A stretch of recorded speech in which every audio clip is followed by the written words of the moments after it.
friends, this is ZBrush Academy. As the first lesson, I am going to teach you about the interface of ZBrush.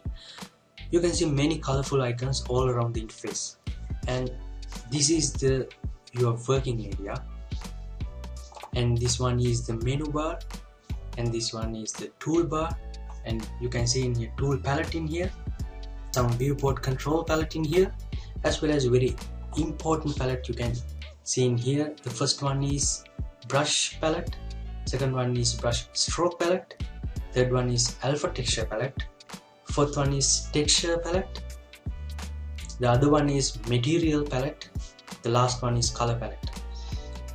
And now I think you have roughly idea about the interface of ZBrush. Today's tip is how to change your interface with default presets. There are some default interface presets inbuilt in ZBrush. So first one, if you want to change the color of your interface, you can press in here.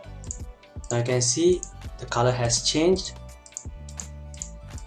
And the second thing is, if you want to change all interface transform palettes, there are some default presets in here.